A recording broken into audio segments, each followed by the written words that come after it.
राहिलं वाघोली ते वाकड जरा डिस्टन्स खूप जास्त होतं. बरोबर. आणि त्यावेळेस पण असं जून जुलैचा महिना चालू होता, पाऊस वगैरे, कधी पाऊस कधी थोडं ऊन वगैरे असं चालू होतं. तर मी तिला म्हटलं की नको जायला, कशाला एवढं लांब जायचं. तर मग नाही, ती हट्टच धरून बसली. ती म्हणलं मी आज स्वयंपाकच बनवणार नाही, मला हॉटेल जायचं म्हणजे जायचं, मला तिथलं आवडलं, मी पाहिलेलं आहे. मग मी म्हटलं ठीक आहे चला जाऊयात. मग आम्ही 8-8:30च्या दरम्यान निघालो घरातून, सगळं आवरलं वगैरे व्यवस्थित टापटीप झालो. 8-8:30 वाजता निघालो घरातून.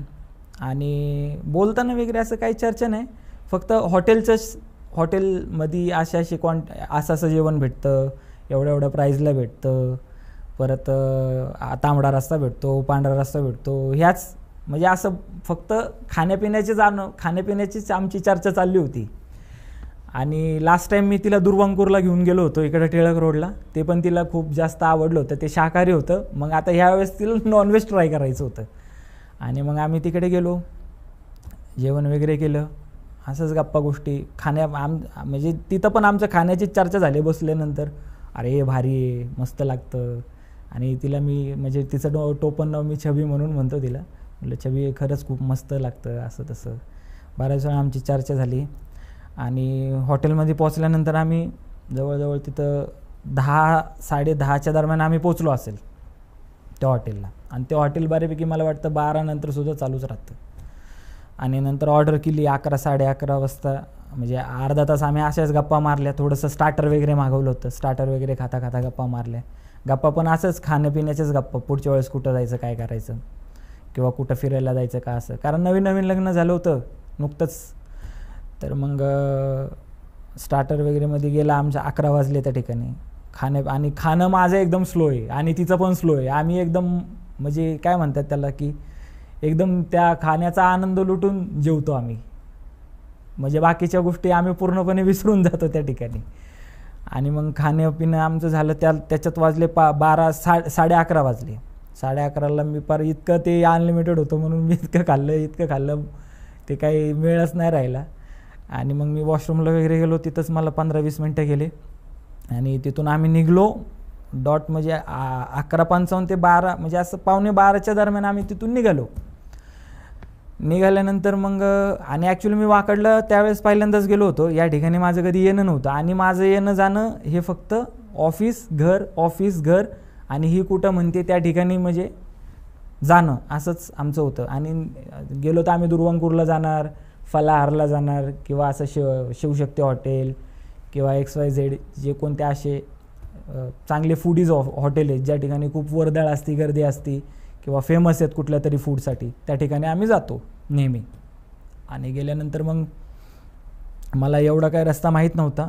आणि त्यावेळेस माझ्या फोनला पण चार्जिंग, पावसाचं वातावरण होतं, घरातून ही अचानकच ठरलं ना की घरातून निघताना तळ्यात मळ्यात चाललं होतं, जायचं असं चाललं होतं.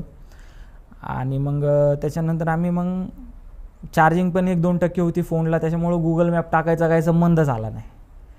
आणि मला फक्त एवढं म्हणजे ज्यावेळेस मी फॅमिलीसोबत इकडे तिकडे फिरायला जायचो, कधी लोणावळ्याला, कधी मुंबईला वगैरे, तर मला फक्त एवढं माहीत होतं की एक हायवे की जो डायरेक्टली खडकीत जातो आणि खडकीच्या पुढचा सगळा रस्ता मला माहीत होता.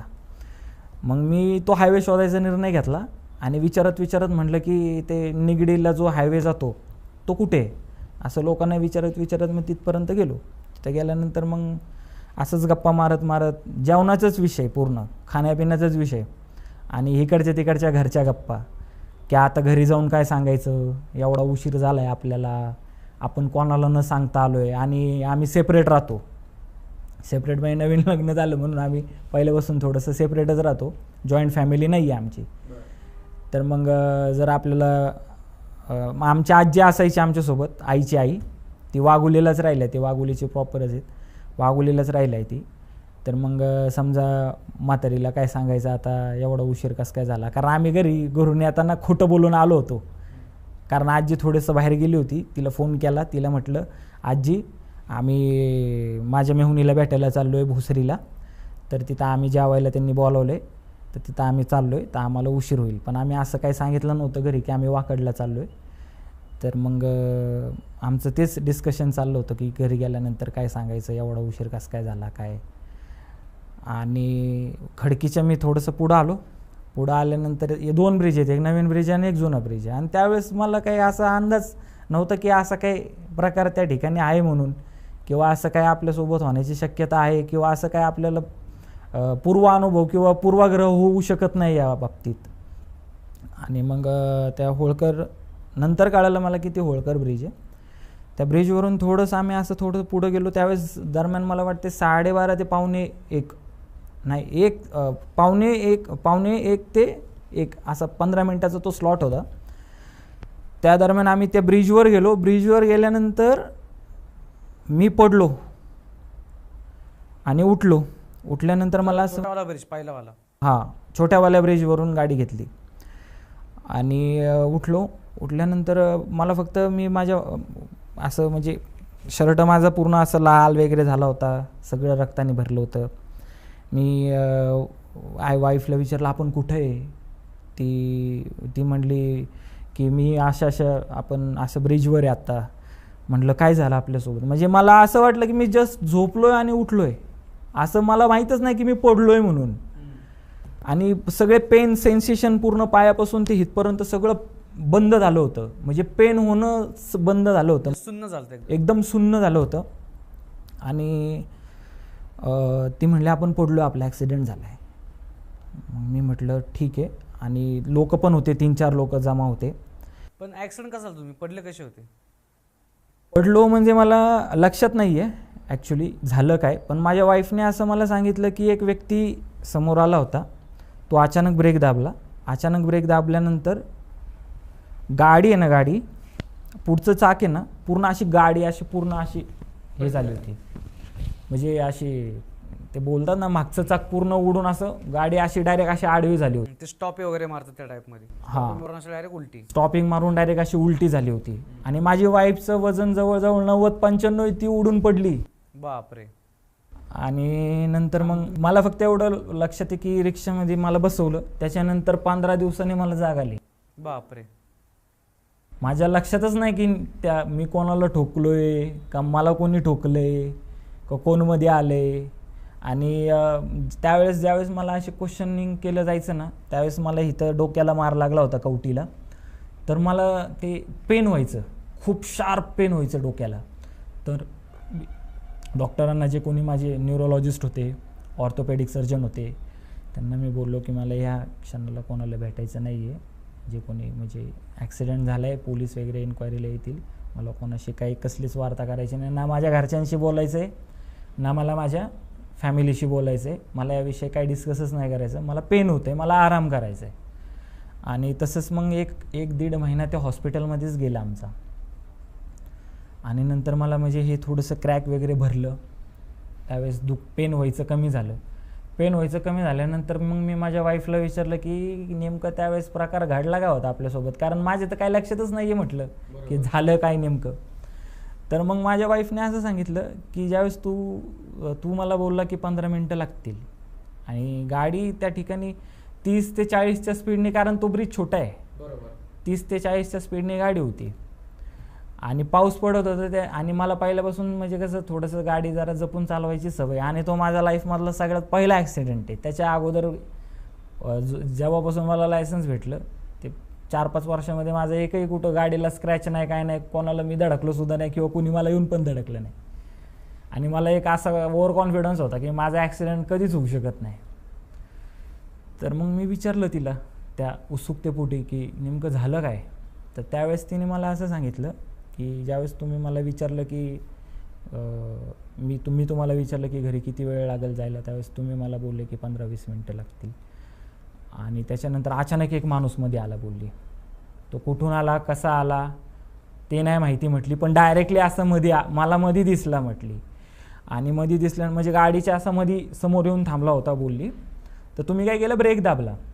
ब्रेक दाबल्यानंतर गाडी आपली उडल्यानंतर मी पलीकडे जाऊन पडले. आणि पलीकडे जाऊन पडल्यानंतर मोबाईल पण नदीत. आणि ते तिच्या गळ्यामध्ये जे 1 तोळ्याचं सोनं होतं, मंगळसूत्र, ते सुद्धा उडून नदीत कुठं पडलं काय माहीत नाही. नंतर पोलिसांनी पण सर्च केलं पण ते काय कोणाला सापडलं नाही. तिचा मोबाईलसुद्धा नाही सापडला. आणि मग त्या क्षणाला त्या माणसाला पण त्यांनी बराच शोधण्याचा प्रयत्न केला. म्हणजे हिने सगळ्यात पहिल्यांदा पडल्यानंतर ही शुद्धीवर होती. हिला फक्त मुक्का मार लागला होता हाताला, इथे हाताला, थोडंसं पायाला थोडासा मुक्का मार लागला होता की ती शुद्धीवर होती पूर्णपणे. ती न घाबरता तिने डेअरिंग दाखवली. रोडच्या मध्ये जाऊन तिने 4 लोकांना घेऊन आली माझ्यापाशी. मी रोडलाच असा ते जे फुटपाथ आहे ना त्या फुटपाथवर मी असा झोपलेलो म्हणजे मी शुद्धीतच नव्हतो. माझ्या डोक्याला मार लागला होता.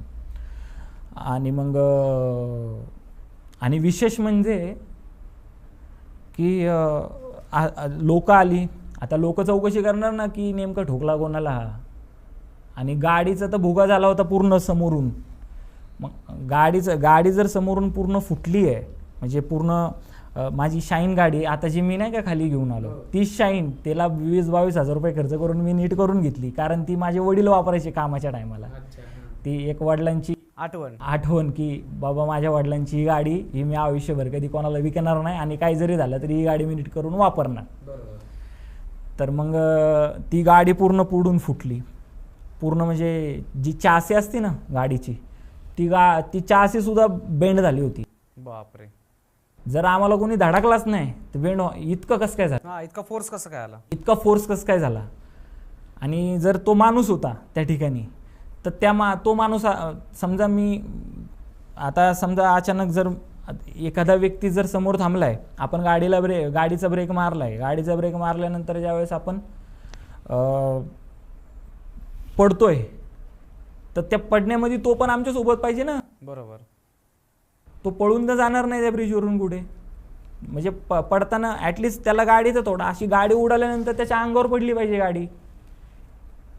तर गाडी पण त्याच्या अंगावर नाही. म्हणजे ॲक्च्युली तो माणूस नव्हताच. ती सुपरनॅचरल पॉवर होती. माझ्या वाईफने त्याला एकदम स्पष्ट पाहिलं. जवळजवळ तो मिडल एजचा व्यक्ती होता. मिडल एजचा व्यक्ती म्हणजे तिने फक्त त्याला एवढं पाहिलं. इथून खालचा भाग तर तिने पाहिलाच नाही किंवा तिच्या लक्षात नसेल. आणि तो असा बघत होता एकदम असा टक लावून बघत होता आणि येऊन मध्ये थांबला होता रोडच्या. गाडी इतकी फुटली होती ना माझी. चासी सुद्धा बेंड झाली होती. मला डायरेक्ट गाडीला 25 ते 30 हजार रुपये खर्च सांगितला होता. माझं इन्शुरन्स होतं पण 2011ची गाडी असल्यामुळं आणि 2022मध्ये म्हणजे बराचसा ते इन्शुअर डिक्लेअर व्हॅल्यू माझी 7-8 हजार रुपयेपर्यंत येऊन थांबली होती. मग मी म्हटलं ते इन्शुरन्सवाल्यांच्या नादी लागायचं नाही. डायरेक्टली जे काय असेल ते कॅशमध्ये आपण खर्च करून टाकू. आणि ज्यावेळेस मी हॉस्पिटलमध्ये होतो त्यावेळेस पण मला बराचसा भरपूर त्रास झाला. माझे पायाचे लिगामेंट तुटले होते. गाडी तर पूर्ण बँड झाली होती. आणि सगळ्यात महत्त्वाचं म्हणजे पोलीस तिथे आले इन्क्वायरी करायला. एक नॉर्मल कॉन्स्टेबल होते आणि एक हेड कॉन्स्टेबल होते 3 पट्टीवाले. आणि थोडेसे एक मिडल एजचा व्यक्ती होता आणि जे हेड कॉन्स्टेबल होते ते थोडेसे वयस्कर होते. तर त्यांनी मला विचारलं की तू कोणाला धडकला नेमकं. मी म्हणलं हे बघा साहेब मला काय लक्षात नाही की मी कोणाला धडकलो. कारण माझ्या डोक्याला लागला आहे मार. मला ते माहीतच नाही मी धडकलो आहे कोणाला. मग मला म्हटले जर तू धडकला नाही आहेस कोणाला तर गाडीची चेसी कसं काय बँड झाली. चेसी बँड झाली आणि टायर पण निघून गेला गाडीचा. बापरे. चेसी बँड टायर पण निघून गेला आणि ते पुढचं जे पूर्ण शाईनचं जे हे असतं ना हँडल ते हँडलच गायब गाडीचं डायरेक्टली. मग जर तू धडकलाच नाही आहे कोणाला आणि तू किती स्पीडने होता. मी म्हणलं सर मी तुम्हाला सांगतो जेन्युइनली की मी 30 ते 40च्या स्पीडने असेल. आणि मग त्यांनी मला क्वेश्चन केला की मग तू तुझ्या वाईफला कसं काय म्हणला की 15 मिनिटात पोहोचल. तू राहायला वाघोलीला. मग 30-40च्या स्पीडने तू 15 मिनिटात वाघोलीला पोचणार होता का असं त्यांनी मला क्रॉस क्वेश्चन केला. मी म्हटलं सर आता मी असा अंदाज लावला की हा ब्रिज क्रॉस केल्यानंतर पुढं हायवेज आहे ना. मग तिथून मी गाडी पळवू शकतो आणि लवकर पोचू शकतो. मग ते म्हणले तू नवीन ब्रिज का नाही वापरला. मग जुन्या ब्रिजने का आला. आणि नवीन ब्रिज न वापरण्याचं कारण पण हे होतं की ते त्या ठिकाणी आता रात्री नो एंट्री वगैरे ओपन असते. तर ते मोठे मोठे ट्रॉलीज वगैरे जातात ना तर ती एक ट्रॉली अशी आडवी जात होती तिथून. आणि थोडंसं म्हणजे कसं मला काय वाटलं आता हे ट्रॉली आता ह्याने आडवी घातली याला निघायला वेळ लागेल त्याच्यापेक्षा इकडून पण एक थोडासा बारीक रस्ता परत तो रस्ता जॉईंट होतो ना पुढे जाऊन. तो ब्रिज संपल्यानंतर असं जॉईंट होतो वरच्या साईडला जॉईंट. हां तर त्याच्यामुळं मग मी तिथून गेलो म्हटलं. आणि बोलता बोलता ते साहेब मला काय बोलले की तू ज्या ठिकाणी गेला आहेस ना जागाच वाईट आहे. म्हणजे तो ब्रिजचा असा असा आहे. पण त्या अगोदर माझे मामा मला भेटायला आले होते. मामा मला म्हणले ॲक्सिडेंट कुठे झाला, तर वाईफने सांगितलं ते बॉम्बे सॅपर्सचा जो रोड आहे तर ते जो ब्रिज आहे छोटा, ते म्हणले होळकर ब्रिजला झाला का. तिला पण ब्रिजचं नाव नव्हतं माहिती.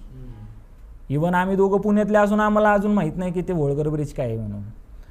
तर मग तिने सांगितलं की होळकर ब्रिजला झाला. आणि ते ड्रायव्हर आहेत, म्हणजे मागच्या जवळजवळ 18 ते 19 वर्षापासून ते ड्रायव्हिंगच करतात, तर त्यांना रस्त्यांचा बराचसा अनुभव आहे. तर ते मला बोलले की त्या रस्त्याला, ज्या रस्त्याला तुझा ॲक्सिडेंट झाला आहे त्या रस्त्याला आजपर्यंत कुणीही वाचलेला नाही, तू कसं काय वाचलं हेच मला आश्चर्य वाटायला लागले असं ते मला बोलले. पण वाईफने त्या व्यक्तीला स्पष्टपणे पाहिलं होतं. ती म्हटली की 100% ती सुपरनॅचरल पॉवरच होती. बरं, त्याच्यानंतर परत काय दिसली का ती व्यक्ती कोणाला घरामध्ये? नाही, ती व्यक्ती मला परत कधी दिसली नाही. पण मला त्रास भयंकर झाला. काय काय त्रास झाला तुम्हाला? काय काय त्रास म्हणजे माझे लिगामेंट खूप जास्त दुखत होते, मला चालायला त्रास होत होता, माझं डोकं पण दुखायचं आधीमध्ये. आणि नंतर मग एकदा दोनदा मला म्हणजे असं म्हणता येईल की ताप वगैरे आला होता. तर मग डॉक्टरांना दाखवलं, न्यूरोलॉजिस्टला दाखवलं. न्यूरोलॉजिस्टने काही रिपोर्ट सांगितले. मग ते रिपोर्ट्स आम्ही सगळे केले. ते रिपोर्ट्स माझ्याकडे अजूनसुद्धा आहेत, मी आणले नाही आहेत आता. मग ते रिपोर्ट्स वगैरे बघितल्यानंतर मग न्यूरोलॉजिस्ट मला म्हणलं अरे सगळं नॉर्मली, मग काय नेमकं होतं आहे काय नेमकं तुला. मग मी म्हणलं ठीक आहे नॉर्मल आहेत. तर मग माझं काहीतरी माइंडमध्ये, सबकॉन्शियस माइंडमध्ये काहीतरी विचार असेल किंवा काय असेल. मला फायनान्शियल प्रॉब्लेम नव्हताच ना, कधी जाणवला, पहिल्यापासूनच नव्हता. तर त्याच्यानंतर मग माझ्या वडिलांनी म्हणजे बरंचसं, म्हणजे त्या काळामध्ये मी ऑफिसला नव्हतो आणि मला बराचसा सपोर्ट केला त्यांनी. बराचसा सपोर्ट म्हणजे 100% सपोर्ट. मी म्हणलं पप्पा रिपोर्ट करायला 10,000 पाहिजे, पाठवले लगेच 10,000. 15,000 पाहिजे, लगेच पाठवले 15,000. इवन माझं 6 महिने घर माझ्या वडिलांनीच चालवलं. पण नंतर आई म्हटली की देवाचं वगैरे पाहू. मग देवाचं वगैरे पाहिल्यानंतर उतारा वगैरे बनवला त्यांनी त्यांच्या हिशोबाने. आणि मला आणि माझ्या वडिलांना या गोष्टींमध्ये सहसा कधी विश्वासच नव्हता, कारण ते एक क्वालिफाईड चार्टर्ड अकाउंटंट आहेत आणि माझंसुद्धा MA झाल्यानंतर मी पण एक टॅक्स कन्सल्टंट आहे. या गोष्टींचा आमचा लांबचा कधी संबंध आला नाही. पण आम्ही म्हटलं की त्यांच्या मनाच्या समाधानासाठी त्यांना जे करायचं ते करू दे. पण अनफॉर्च्युनेटली त्यांनी जी काही प्रोसेस केली, माझ्या म्हणजे आजी माझी आता 100 वर्षाची आहे, आत्ता 100 वर्षाची 2025मध्ये.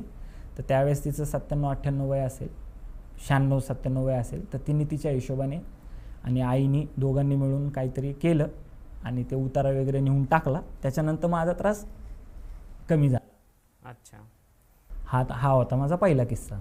बरं, दुसरा अजून कुठला अनुभव? आणि दुसरा किस्सा, ज्यावेळेस आम्हाला 10वी 12वीच्या आता मध्ये गॅप असतो, सुट्ट्या असतात. जस्ट 12वीची एक्झाम मी पास केली होती 2018ला. नाही 2016ला पास केली होती 12वीची एक्झाम. आणि 2016ला पास केल्यानंतर मग मी काय केलं की लागून गेलो जॉबला. माझी बहीण G4Sमध्ये काम करते. G4S ही एक वेल रेप्युटेड इंग्लंडची कंपनी आहे सिक्युरिटीची, जी चांगली पॅकेज पण प्रोव्हाइड करते आणि कमी एज्युकेशन असेल तरीसुद्धा ते म्हणजे चांगले एक कॉर्पोरेट सिक्युरिटीमध्ये तुम्हाला ते अरेंज करून देतात. आणि त्यांच्या अगोदर पहिले ट्रेनिंग होते 1 महिना, फायर रिलेटेड किंवा बऱ्याचशा ज्या काही इमर्जन्सी सिच्युएशन आहेत त्या रिलेटेड तुम्हाला ते सगळे ट्रेनिंग वगैरे प्रॉपर प्रोव्हाइड करतात. आणि त्याच्यानंतर ते तुम्हाला हायर करतात, इंटरव्ह्यू वगैरे घेतात क्लायंट. त्या कंपनीचे जे कोणी क्लायंट असतात ते तुमचा इंटरव्ह्यू घेतात आणि मग त्यांच्या कंपनीमध्ये तुम्हाला हायर केलं जातं ॲज अ सिक्युरिटी पर्सन म्हणून. तर त्या ठिकाणी पण 2 टाईपचे सिक्युरिटी असतात. एक असतात जे फ्लोअरवर असतात. फ्लोअरवर पण पोस्ट असतात की समजा ground floor, second floor, third फ्लोअरच्या रिसेप्शनला बसायचं, कोणी क्रिटिकल एरियाच्या सेक्शनमध्ये बसायचं. तर मी होतो. आणि दुसरा टाईप असतो की एस्कॉट. एस्कॉट म्हणजे जे कोणी IT एम्प्लॉईज असतात त्या ज्या MNC कंपन्या असतात त्या 24/7 चालूच असतात, त्या कधीच बंद नसतात. सुट्ट्या असतात फक्त सॅटर्डे संडे त्यांना सुट्ट्या असतात, त्यावेळेस फक्त थोडंसं नॉर्मल बंद असतं. पण एका दुक्का एम्प्लॉय लोक येतच असतात कामासाठी, वीकेंड वर्क म्हणून. तर मग नाही, लास्ट डे वर्क म्हणून येतात, लास्ट वीकेंड वर्क म्हणून येतात. तर मग आय थिंक त्यावेळेस मला वाटते वीक आमचं स्टार्टच झाला होता, म्हणजे सोमवार मंगळवार बुधवार असा या 3 दिवसांच्या मध्ये तो किस्सा माझा घडला. एवढं मला लक्षात नाही वार वगैरे. तर त्यावेळेस असं झालं की माझी शिफ्ट लागली होती 6 ते 2ची. नाही सॉरी, त्या ठिकाणी शिफ्ट अशा असतात 5 ते 1, संध्याकाळी 5ला जायचं, रात्री 1ला घरी यायचं. दुसरी शिफ्ट असते 6 ते 2, संध्याकाळी 6ला घरी जायचं, रात्री 2 वाजता घरी यायचं. तिसरी शिफ्ट असते 7 ते 3, संध्याकाळी 7ला जायचं आणि 3 वाजता घरी यायचं. 8 तासाची शिफ्ट असते सिक्युरिटीची. आणि चौथी शिफ्ट असते 7:45 ते 3:45. आणि 5वी शिफ्ट असते 10 ते 6. 6वी शिफ्ट असते 12 ते रात्री 12 ते सकाळी 8 वाजेपर्यंत. आणि 7वी शिफ्ट असते रात्री 1 ते सकाळी 9 वाजेपर्यंत. असा एस्कॉर्ट गार्डचा शिफ्ट शेड्यूलचा टाईम असतो. आणि त्यावेळेस माझं शिफ्ट शेड्यूल होतं 7 ते 3. तर 7 ते 3च्या दरम्यान आम्ही 12 वाजता 11 वाजता आम्ही ड्रॉप घेतला. तीन लेडीज होत्या आमच्यासोबत.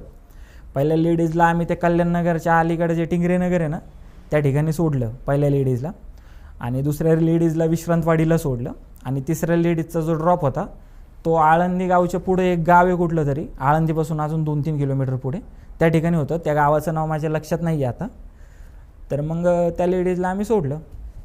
आणि ॲक्च्युली आमचा एक प्रोटोकॉल असतो की ड्रायव्हरशी कसल्याही प्रकारचं तुम्ही संभाषण करायचं नाही.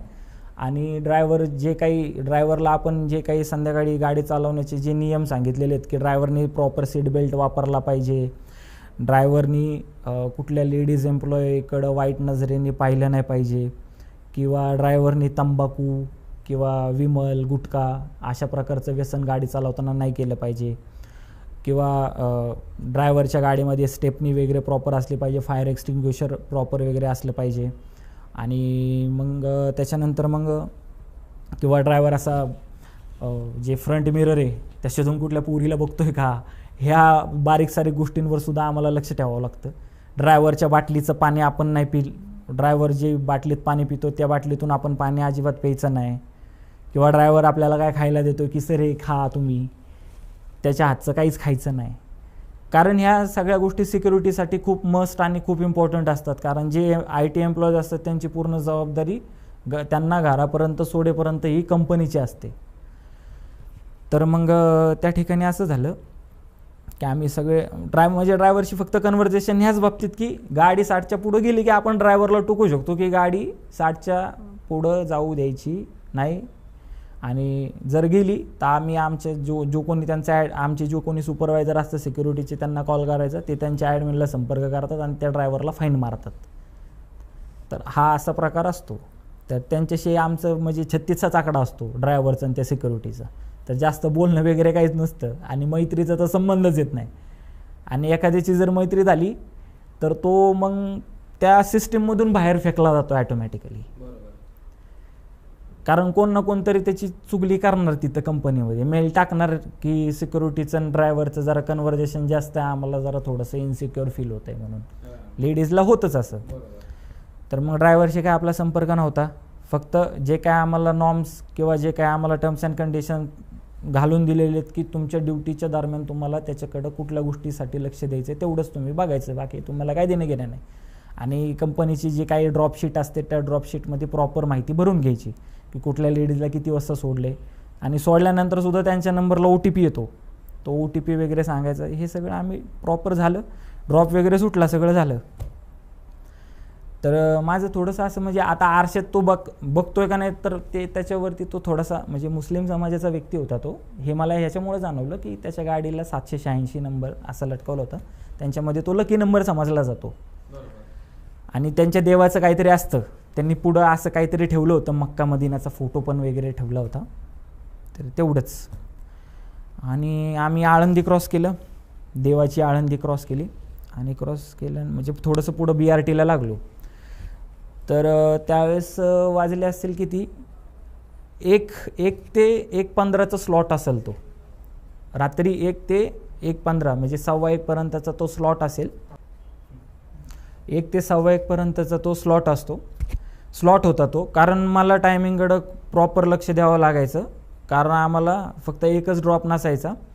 प्रत्येक म्हणजे 11चा ड्रॉप असायचा, 10चा ड्रॉप असायचा, 10:15चा ड्रॉप, 11:15चा ड्रॉप, 12:15चा ड्रॉप, 1:15चा ड्रॉप, त्याच्यानंतर 2:30चा ड्रॉप, त्याच्यानंतर परत 3:30चा ड्रॉप, त्याच्यानंतर 4:45चा ड्रॉप, परत 4:45चा ड्रॉप, 5:45चा ड्रॉप आणि शेवटी 6:45चा ड्रॉप. मग तिथून त्यांचं काम संपून जायचं. आणि आम्हाला पण वेळेत पोचण्याचा एक बाउंड असायचा. म्हणजे कंपनीचं एक रूटमॅटिक ॲप्लिकेशन आहे, त्या ॲप्लिकेशनच्या टाईमनुसार आपण त्या ठिकाणी पोचलोच पाहिजे. असं नाही की तुम्ही ड्रायव्हरसोबत गाडी साईडला लावली, चहा पिताय, सुट्टा मारताय किंवा हा सगळा प्रकार ती कंपनी कुठल्याही परिस्थितीमध्ये खपवून घ्यायची नाही. कारण तिकडं त्यांचे ॲडमिन ट्रॅक करत असायचे की त्यांना सगळं मॅपवर त्यांच्या सिस्टीमवर दिसायचं कोण कुठं थांबलं आणि कोण काय करते. आणि असं काही झालं तर ते आमच्या सुपरवायझरला रिपोर्ट करायचे आणि मग पुढं वॉर्निंग लेटर वगैरे अशा बऱ्याचशा भानगडी व्हायच्या की म्हणजे आपल्या नोकरीवर गदा येण्यासारखा तो प्रसंग असायचा. आणि मग मी टाईम बघितला घड्याळामध्ये तर एक ते 1:15च्या दरम्यान मला एवढंच आठवते, एक बाईने हात केला त्याला असा. पूर्ण व्हाईट साडी घातली होती, केस वगैरे पूर्ण मोकळे सोडले होते. BRTच्या समोर अशी आली ती बाई आणि असा हात केला गाडीला. तर आमचा प्रोटोकॉल असा आहे की आम्ही थांबू शकत नाही. कुणीही हात केला, काही जरी झालं, आम्ही थांबू शकत नाही. आणि इवन आम्हाला सिक्युरिटी पर्सनला हे सांगितलेलं आहे की गाडीमध्ये ड्रायव्हरला जरी कुणी ठोकायला लागलं ना रोडमध्ये आडून, तरी तुम्ही मध्ये पडायचं नाही, त्याचा वेंडर रन तो बघून घेईन. एवढा म्हणजे आमची ती कंपनी स्ट्रिक्ट आहे. तर मग त्याने माझ्याकडं पाहिलं आणि त्याने काही गाडी नाही थांबवली. आणि आम्ही 5 ते 10 मीटर थोडंसं पुढं गेलो असेल, तीच बाई आमच्या गाडीच्या समोर उलटी पळत होती. बापरे. तीच बाई आमच्या गाडीच्या समोर येऊन, ज्या बाईने आम्हाला BRT मधून हात केला होता, तीच बाई आमच्या गाडीच्या समोर येऊन उलटी पळत होती. बापरे. उलटी पळत म्हणजे कशी? तुमची गाडी अशी चालली आणि ती अशी? ती उलटी पळत होती, अशी पाठीमागं पळत होती गाडीच्या सोबतच? गाडीच्या सोबत. आणि त्या क्षणाला मी आणि तो इतका प्रचंड घाबरलो. त्यावेळेस आम्ही कुठला प्रोटोकॉल बघितला नाही, काय बघितलं नाही. त्यांनी गाडीचं इतकं एकदम फुल ॲक्सेलेटर दाबलं त्यांनी, तरी पण गाडी त्या स्पीड लिमिटच्या पुढं जातच नव्हती. आणि त्या बाईचा मी स्पष्ट चेहरा पाहिला, एकदम असं राखाडी होतं चेहऱ्यावर आणि डोळे तर म्हणजे पूर्ण असे काळे, काळा बुबुळ, फक्त काळं, हे काळं पूर्ण, डोळे नाहीच, फक्त काळं. आणि कदाचित मला वाटतंय की ज्यावेळेस आम्ही ते प्रतिशिर्डी म्हणून ओळखलं जातं साईबाबांचं मंदिर, त्या रस्त्याला आम्ही कसं पोचलो. 2-2.5 किलोमीटर हा खेळ चालला होता, म्हणजे 10-15 मिनटं. कसं बसला आम्ही पोचलो. AC फुल गाडीमध्ये, कारण आय थिंक आता आपल्याला सुट्ट्या उन्हाळ्यातच लागतात. उन्हाळ्याच्या सीझनमध्ये कंपनीवाल्यांनी मेसेजेस दिलेला असतो की तुमच्या गाडीचा AC हा फुलच असला पाहिजे, आमच्या एम्प्लॉयला गरम नाही झालं पाहिजे गाडीमध्ये किंवा कुठल्याही प्रकारचा अनकम्फर्टेबिलिटी फील नाही झाली पाहिजे. तर गाडीचा AC फुल, तरीसुद्धा मी पूर्ण, माझा शर्ट भिजलाय घामाने, तो पण भिजलाय. तो माझ्याकडे बघतोय, मी त्याच्याकडे बघतोय. आणि मग ती बाई गायब झाल्यानंतर मग आमच्या दोघांचं कसलंच कन्व्हर्सेशन नाही, काय नाही. कंपनीत आल्यानंतर सुद्धा आम्ही 1 तास थांबलो, 2-3 ड्रॉप निघून गेले, तरी आम्ही ना मी उठायला तयार, ना तो त्या गाडीतून निघायला तयार. दोघं तिथंच बसून असे एकदम स्तब्ध. कारण हा अनुभव अत्यंत भयानक होता. अजूनसुद्धा मला हा अनुभव सांगितल्यानंतर आहे ना, म्हणजे माझे तोंडातून शब्दच फुटत नव्हते. आणि ओरडण्याचा प्रश्नच येत नाही, कारण तोंडातून त्यावेळेस शब्दच फुटत नव्हते असं. आणि ती उलटी पळत होती, गाडीच्या स्पीडने उलटी पळत होती, म्हणजे ती काय सामान्य व्यक्ती तर नव्हतीच. बरोबर. धड वगैरे बघितलं होतं तुम्ही तिचं कसं होतं? एकदम अशी पातळ होती, एकदम मीडियम पातळ. आणि असं पूर्ण असं हे राखाडी होतं हे स्पष्ट. मी पहिल्यांदा ते एक सुपरनॅचरल पॉवर पाहिली मी समोरासमोर. आता या अगोदर कधी ते तर आता मध्ये मी तुम्हाला जो होळकर ब्रिजचा किस्सा सांगितला तो तर माझ्या लक्षात पण नाही, तो माझ्या बायकोनी मला सांगितला आणि पोलिसांनी सांगितला. विशेष म्हणजे मी काय अशा अंधश्रद्धा वगैरे पसरवत नाही आहे किंवा त्या वैयक्तिक व्यक्तीचं नाव पण घेत नाही आहे, पण ते ॲज अ एक माणुसकीच्या नात्याने त्यांनी मला सांगितलं की आमच्या इन्व्हेस्टिगेशनमध्ये तर असं काही दिसलेलं नाही आहे की असं काही घडलं म्हणून. कोणता माणूस आला जशी तुमची वाईफ सांगते. तर मग ज्यावेळेस ती बाई दिसली त्यावेळेस तुम्ही गाडी बाहेर वगैरे असं फिरवायचा प्रयत्न केला नाही कुठून असं साईडला वगैरे? BRT मध्ये सर कसं काय फिरवणार गाडी, स्ट्रेटच ना. फक्त मी एवढंच पाहिलं की त्यांनी रेस पूर्ण हे केलेलं आहे, पण गाडी आमची स्पीड लिमिटच्या खालीच चालू होती. आणि असं पण नसतं की गाडीचं काय, आणि त्याची ती वैयक्तिक गाडी होती. आणि त्या काळामध्ये असं पण नव्हतं 2016-17च्या दरम्यान की तुमच्या गाडीला एक पर्टिक्युलर स्पीड लिमिट नंतर तुम्ही ती गाडीचं स्पीड वाढवू शकत नाही, असं काही सिस्टीम नव्हती, असं काही लॉक वगैरे नव्हतं. तर मग ज्यावेळेस आम्ही साईबाबाच्या मंदिरापाशी आलो एवढं मला आठवतं आहे, तर त्या ठिकाणी ती बाई नाहीशी झाल्यानंतर आम्ही कसं बसं थरथर कापत कंपनीपर्यंत पोचलो. कंपनीपर्यंत पोचल्यानंतर पार्किंगला गेलो. पार्किंगला गेल्यानंतर म्हणजे असं कंपनीचे जे गेट असतात बाहेर दुसरी एजन्सी असते बसलेली, ती काय करते, ड्रायव्हरचा ID बघते, ड्रायव्हरच्या गाडीचा नंबर नोट करते, माझा ID बघते, मी कुठल्या एजन्सीचं आहे ते बघते. ते सगळं गेटवर नोट डाऊन केलं जातं, कारण कंपनीमध्ये कोणतीही गाडी अलाउड नसते ना, काय सांगता येते कुणी काही करून येऊ शकतं. तर ती डिक्की वगैरे पण ओपन करावी लागते की डिक्कीत काय घेऊन आलाय का, हत्यारे वगैरे काय घेऊन आलाय का, किंवा काय असं अवजड सामान घेऊन आलाय का, किंवा काय असं. त्या सिक्युरिटी रिझनसाठी त्यांनी चेक करताना ते आले, ते म्हणले डिक्की उघडा गाडीची. तो त्याच्याकडे बघतोय, मी त्यांच्याकडे बघतोय, त्याला काय ऐकू आहे ना, मला काही समजाना. तो मोठ्याने ओरडला. एकदा दोनदा बोलल्यानंतर माणूस चिडणारच ना की हा असा काय बधिरवाणी करायला लागलाय म्हणून ड्रायव्हर. तर तो मोठ्याने ओरडला की अरे डिक्की उघडणं तुला समजत नाही का. मग ह्याला थोडंसं असं थोडासा शॉकमधून थोडासा बाहेर आला, डिक्की ओपन केली. तिथंच खाली बटन असतं डिक्कीचं गाडीच्या समोर 4 व्हीलरचं, ते दाबलं त्याने, डिक्की वगैरे चेक केली. तसंच आम्ही आतमध्ये गेलो. फुल AC चालू होता, म्हणजे ते 5पर्यंत असतात ना पॉईंट, फुल AC चालू होता तरी घाम येत होता. एवढं आम्ही जबरदस्त म्हणजे डिप्रेशनच म्हणता येईल त्याला, स्ट्रेस, एवढं जबरदस्त घाबरलो होतो आम्ही. आणि मग आणि संभाषण काहीच नाही दोघांचं त्याच्यामध्ये, निघल्यापासून संभाषण काहीच नाही. एखादा असं जर प्रसंग घडला तर आपण एकमेकांशी बोलतो ना, तो पण शॉकमध्ये आणि मी पण शॉकमध्ये. आणि नंतर मग त्याचा सुपरवायझर आला.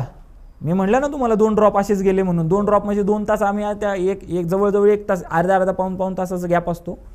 तर त्या गॅपमध्ये आम्ही असंच बसून होतो. मी पण बाहेर ड्रॉप सोडायला दुसरा गेलो नाही, जाऊन आम्हाला लाईनीत थांबावं लागतं. मग लाईनीत थांबल्यानंतर मग आमचे जे सुपरवायझर असतात ते सांगतात की तुम्ही जाऊ शकता, म्हणजे असं नावं पुकारतात की कोकणे जावा, असं XYZ नावं घेतात आणि पाठवतात ड्रॉपमध्ये. तर त्यांनी पण ते त्यांचा, आणि ह्यांचं कसं असतं, ह्यांना ट्रिपा टाकलेल्या असतात की नेक्स्ट ड्रॉप तुझा आहे, इथं तुला सोडायला जायचं आहे. तर त्या ट्रिपा टाकल्या त्या सुपरवायझरनी, 2 वेळा ट्रिपा टाकून 2 वेळा कॅन्सल केल्या, तरी पण भाऊ अशुद्धीत नाही. याला फोन करतोय, जवळजवळ ह्याला 47-48 फोन आले, तरी याचा फोन वाजत असून सुद्धा ह्याचं लक्ष नाही आणि माझं पण लक्ष नाही. आम्ही दोघं गाडीत असेच बसून, फुल घाम, हे सगळं भिजलेलं असं वाटत होतं पावसातून भिजून. बापरे, एवढं जबरदस्त. आणि मग मी उठलो. पुढं काय झालं? आणि मला ते त्यावेळेस त्या पहिल्या लहानपणापासून हा जेनेटिक आजार आहे, अँक्लोलोजिंग स्पॉन्डिलायसिस नावाचा, आणि क्रॉन डिसीज, ऑटोइम्युन डिसीज असतो. त्याच्यामध्ये कधी कधी सांधे खूप जास्त दुखतात, पायाचे वगैरे, हाताचे वगैरे. तर मग मी बऱ्याच वेळ गाडीमध्ये असंच ताटून बसल्यामुळं माझे सांधे दुखायला चालू झाले. मी लंगडत तसंच वॉशरूममध्ये गेलो, वॉशरूम वगैरे केली, तोंड वगैरे धुतलं, जाऊन वरती मस्त एक कडक चहा पिलो. त्याला म्हटलं जरा कडक चहा दे, चहा पिलो थोडंसं, मग जरा बरं वाटलं. खाली आलो, सरांना म्हटलं सर मला अजिबात बरं वाटत नाही. आमचे जे सिक्युरिटी सुपरवायझर होते त्यांना बोललो सर मला अजिबात बरं वाटत नाही आहे, तुम्ही ड्रॉपला जाऊ शकत नाही.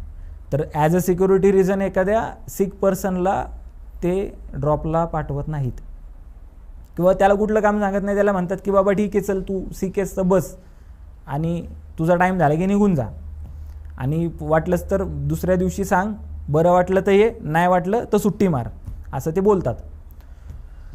तर मग मी 6-7 वाजेपर्यंत असंच बसलो. आता रात्र म्हटल्यानंतर झोप तर उडालीच. एक तर आणि आमचा कसा 4 ते 5 4 5 6 हा जो टाईम असतो हा साखर झोपेचा वेळ असतो. त्या ठिकाणी किती कसा माणूस असला तरी त्याला झोप लागतेच, थोडंफार डुलकी बिलकी लागतेच बसल्या जागी. मी एका ठिकाणी म्हणजे रात्री 3 वाजता 3 वाजता त्या सुपरवायझरने म्हटलं 4 वाजल्यापासून ते सकाळी 8 वाजेपर्यंत तसाच बसलो, घरी गेलोच नाही. मी थोडं म्हणजे स्टेबल झाल्यानंतर मग मी विचार केला, म्हणलं आपण आहे ना आपल्यासोबत जो काही प्रसंग घडला आहे तो ड्रायव्हरसोबत घडला आहे, त्यांनी बघितले नाही बघितले ते मला नाही माहिती. म्हटलं म्हणजे असं माझ्या मनामध्ये विचार येण्याचं कारण असं की आमचं कन्व्हर्सेशन नव्हतं, तो हे झाला होता हे मला माहिती आहे आणि मी पण हे झालो होतो त्याला माहिती आहे, पण आम्ही ते दोघांनी सोबत बघितलंय का हे याची आम्हाला काही कल्पना नाही ना. बरोबर, कारण की तुमच्यामध्ये संभाषणच झालं नाही. मग मी म्हणलं एकदा आपण त्याच्याशी वार्ता करूयात सकाळी. मग 7:15 त्यांचा 6:45चा शेवटचा ड्रॉप असतो, तो पण ड्रॉपला गेला नाही. त्या दिवशी त्यांनी एकच ट्रिप केली, त्याच्यानंतर तो गेलाच नाही. आणि इवन मी आजारी नाही पडलो, तो आजारी पडला होता हे मला समजलं. तर मग मी जाऊन त्याला म्हणजे आम्हाला जी ड्रॉप शीट असते त्याच्यामध्ये गाडीचा नंबर, त्याचं नाव, त्याचं वेंडर कोणता आहे, मग त्याच्या सुपरवायझरला जाऊन भेटलो. म्हणलं हा आहे का, आलाय का? ते म्हणले नाही कुठल्या ड्रॉपला गेला नाही, तिथंच बसलाय आलापासून.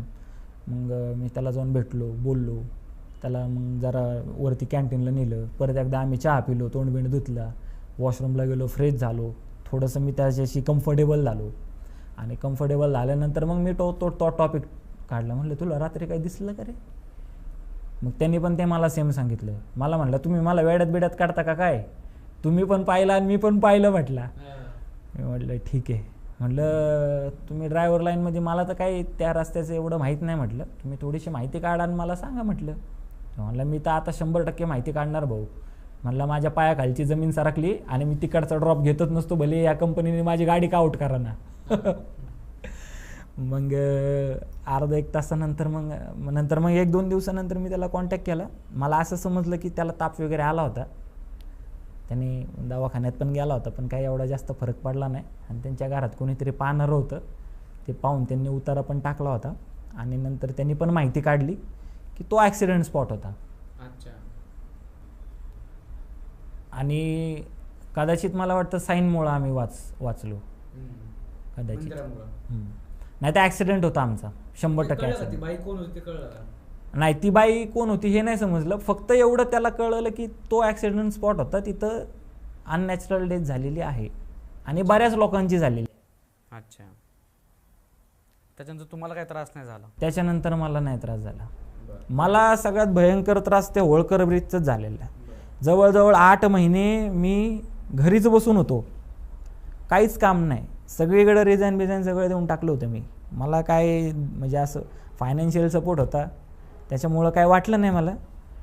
पण ते ज्यावेळेस त्यांनी त्यांच्या प्रकारे केलं ना, त्याच वेळेस माझा त्रास कमी झाला.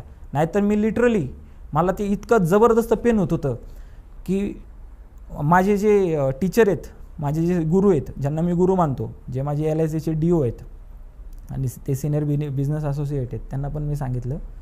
ते पण म्हणजे थोडेसे स्पिरिच्युअल आहेत, त्यांना पण मी ह्या गोष्टी शेअर केल्या. तर ते मला म्हटले की हा तुझा भ्रम असू शकतो किंवा प्रज्ञाचा भ्रम असू शकतो. पण त्यांनी पण म्हणजे बिलीव्ह नाही केलं त्या गोष्टीवर.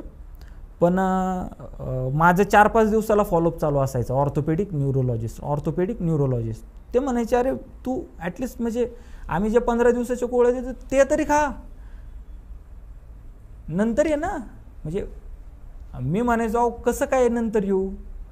आज मी येतोय तुमच्याकडं, मी गोळ्या खातोय, चला ठीक आहे 1-2 दिवस मी थांबलो, पण माझा त्रासच कमी होत नाही आहे. म्हटलं जर मला इतकं पेन होतं, मला असं पाय ठेवलं तरी असं वाटायचं की एकदम असा झटका दिलाय कोणीतरी, करंट मारलाय कोणीतरी, एवढं मला म्हणजे ते जबरदस्त पेन होतं. आता काय त्रास वगैरे काय नाही? आता नाही. आता त्याच्यानंतर परत तशा काय गोष्टी दिसल्या का तुम्हाला सुपरनॅचरल 1-2 अनुभव झाले तसे. अच्छा, पण हे सगळ्यात डेंजर होते, हे सगळ्यात भयानक होते. बरं, तर हे होते तुमचे अनुभव. तर मित्रांनो,